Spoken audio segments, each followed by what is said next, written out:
اللہ تبارک و تعالی نے انسان کو مختلف قسم کے مزاج عطا فرمائے، لیکن جب وہ مسلمان ہو جاتا ہے، نبی رحمت صلی اللہ تعالی علیہ وسلم کی غلامی اختیار کرتا ہے، تو اسے حکم دیا جاتا ہے کہ وہ اپنے رویے کو انتہائی مثبت کرے، اس کے اندر خوبصورتی لائے، اگرچہ اس پر اسے جد و جہد بھی کرنی پڑے، پھر بھی وہ اپنے انداز کو تبدیل کرے، خندہ پیشانی، کشادہ جبینی اور وسیع القلبی اس کا مزاج ہونا چاہیے۔ اگر اس کے چہرے پر ہر وقت تلخی رہے گی اور اس کے لہجہ ہر وقت ترش رہے گا اور اس کے مزاج کے اندر کسی بھی قسم کا تکبر پایا جائے گا، تو یہ چیز نہ صرف اس کے اپنے لیے تکلیف کا باعث بنے گی، بلکہ جس آدمی سے بھی اس کا تعلق ہوگا، جس کے ساتھ بھی اس کا واسطہ ہوگا، وہ سب لوگ اس کے رویے کی وجہ سے تکلیف کا شکار ہو جائیں گے۔ جن لوگوں کے مزاج کے اندر ترشروئی ہوتی ہے، تلخی ہوتی ہے، وہ سخت گیر ہوتے ہیں، ان کی وجہ سے سب سے زیادہ تکلیف میں ان کے قریبی لوگ ہوتے ہیں، ان کے والدین، بہن بھائی، بیوی بچے۔ اگر ان کے ماتحت کچھ لوگ کام کرتے ہیں تو وہ سارے لوگ، جتنے لوگوں کے ساتھ اس کا تعلق ہوتا ہے، وہ سب لوگ اس کی وجہ سے تکلیف کا شکار ہو جاتے ہیں۔ اس کے برعکس جن لوگوں کی طبیعت کے اندر اللہ تبارک و تعالی نے اخلاق کی بلندی دی ہوتی ہے اور وہ کشادہ روح ہوتے ہیں، خندہ پیشانی کے ساتھ لوگوں سے ملاقات کرتے ہیں، ان کے ساتھ جتنے بھی لوگ وابستہ ہوتے ہیں وہ یوں محسوس کرتے ہیں جس طرح وہ کسی ٹھنڈی چھاؤں میں وقت گزار رہے ہیں۔ جس سائے میں وہ بیٹھے ہوئے ہیں وہ سایہ گھنا بھی ہے اور گہرا بھی ہے۔ اور پھر بہت سارے ایسے لوگ جو پریشان حال ہوتے ہیں، تکلیف میں ہوتے ہیں، آزمائش میں ہوتے ہیں، دنیا کے دکھوں نے گھیرا ہوا ہوتا ہے، لیکن ایسے شخص سے جب وہ ملاقات کرتے ہیں جو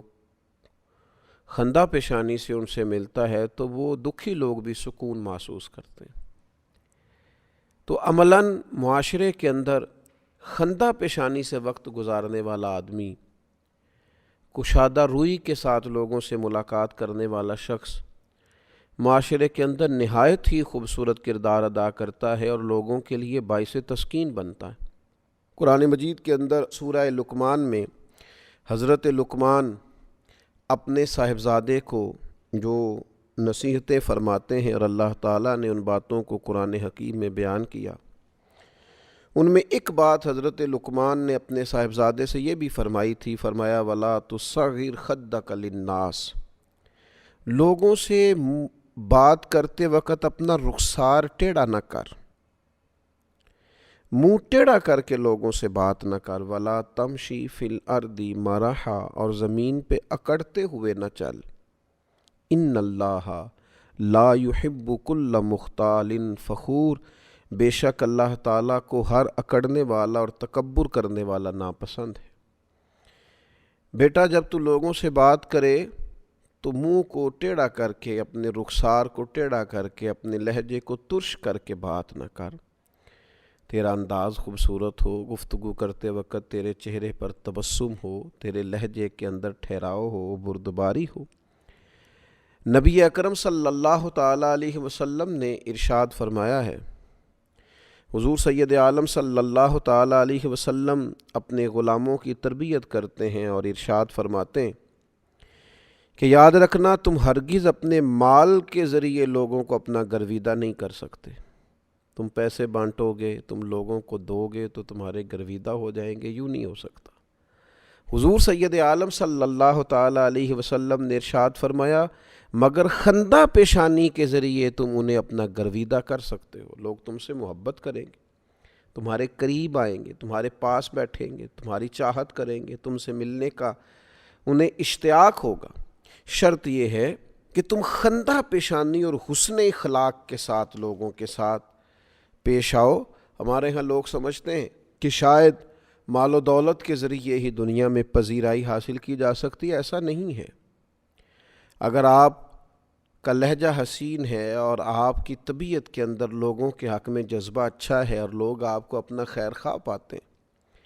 اور آپ کے پاس بیٹھ کر قلبی اطمینان محسوس کرتے ہیں، آپ کے پاس بیٹھ کر کوئی اپنے آپ کو چھوٹا نہیں سمجھتا، حقیر نہیں سمجھتا، گھٹن نہیں محسوس کرتا، اپنے آپ کو کمزور نہیں پاتا، احساس کمتری کا شکار نہیں ہوتا، تو وہ آپ کا گرویدہ ہو جائے گا،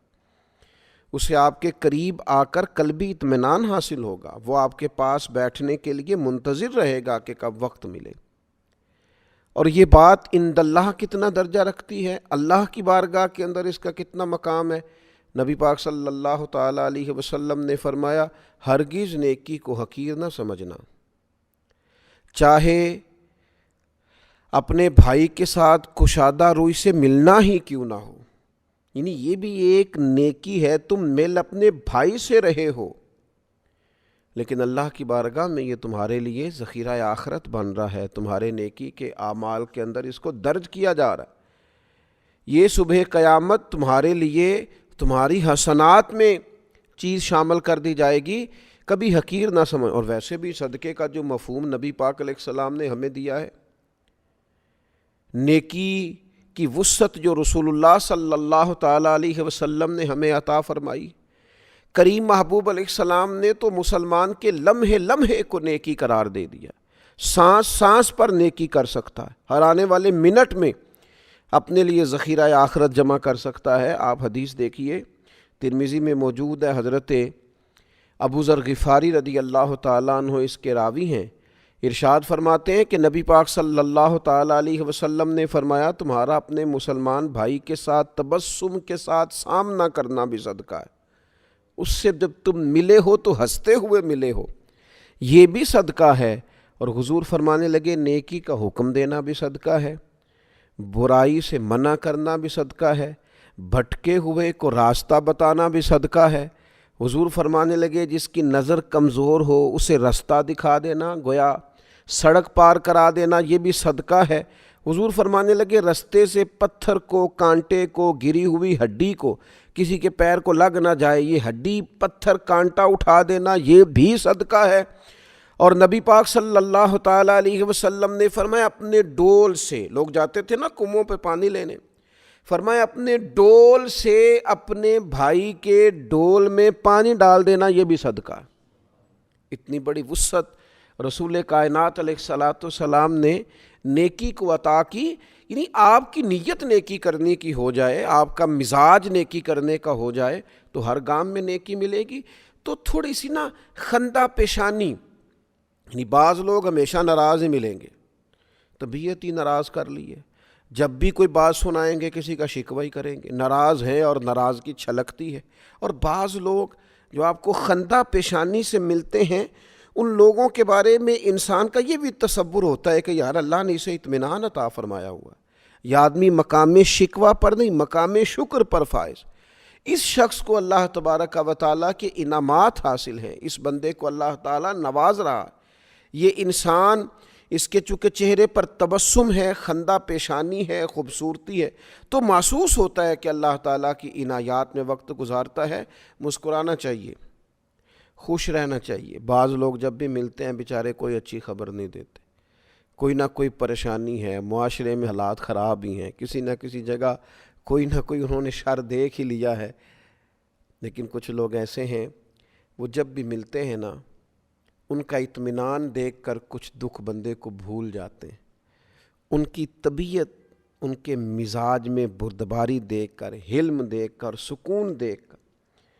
اللہ کے انعامات پر ہر وقت وہ مقام شکر پر اس طرح فائز ہیں کہ ان سے مل کے سکون سا ملتا ہے، یعنی جن سے مل کر زندگی سے پیار ہو جائے۔ وہ لوگ آپ نے شاید نہ دیکھے ہوں مگر ایسے بھی ہیں، ان سے ملاقات کر کے اندازہ ہوتا ہے کہ زندگی تو بڑی خوبصورت ہے، بڑی پیاری ہے، بڑی حسین ہے۔ حضرت یحییٰ بن کثیر سے مروی ہے، ایک شخص بہت مسکرایا کرتا تھا، خندہ پیشانی کے ساتھ ہی ہمیشہ اس کے تبسم ہی رقصہ رہتا تھا، بہت مسکراتا تھا۔ تو نبی کریم صلی اللہ تعالیٰ علیہ وسلم کی بارگاہ کے اندر اس بندے کا ذکر کیا گیا کہ یا رسول اللہ صلی اللہ تعالیٰ علیہ وسلم ہر وقت مسکراتا ہے، اس کے لہجے سے ہر وقت اطمینان گویا چھلکتا ہے، تو اللہ کے محبوب علیہ السلام نے فرمایا آگاہ ہو جاؤ، وہ مسکراتے ہوئے ہی جنت میں داخل کر دیا جائے گا۔ چونکہ مسکراتا ہے، خندہ پیشانی سے رہتا ہے، وہ چونکہ پیار بانٹتا ہے، محبتوں کو فروغ دیتا ہے، اس کے پاس یعنی جن سے مل کر زندگی سے پیار ہو جائے وہ لوگ آپ نے شاید نہ دیکھے ہوں، مگر ایسے بھی ہیں۔ اللہ تبارک و تعالی کشادہ دلی عطا کرے، خندہ پیشانی عطا کرے، اور بالخصوص ان لوگوں کے لیے جو ہمارے ساتھ رہتے ہیں۔ یہ بھی میں ضرور برسبیل تذکرہ عرض کروں، گھر کے باہر بہت سارے لوگ خندہ پیشانی سے رہتے ہیں، مسکراتے ہیں، دوستوں کے ساتھ خوش گپیاں کرتے ہیں، لیکن گھر آتے ہیں تو اللہ جانے کیا ہو جاتا ہے، ساری دکھ، ساری آزمائشیں، ساری تکالیف ساتھ اٹھا کے لے آتے ہیں۔ یعنی جن کو زیادہ وقت گزارنا ہوتا ہے ساتھ، ان کے ساتھ ان کا رویہ ترش رہتا ہے۔ اللہ کے حبیب علیہ الصلاۃ والسلام نے فرمایا تم میں سے بہتر وہ ہے جو اپنے اہل خانہ کے لیے بہتر ہے، اور فرمایا میں تم سب سے بڑھ کر اپنے گھر والوں کے لیے بہتر ہوں۔ تو قریبیوں جس طرح باہر والوں کے ساتھ آپ خندہ پیشانی سے وقت گزارتے ہیں، اس طرح اپنے گھر کے اندر بھی رویے کو مضبوط کرنے کی ضرورت ہے۔ اللہ تعالیٰ سمجھنے کی توفیق عطا فرمائے۔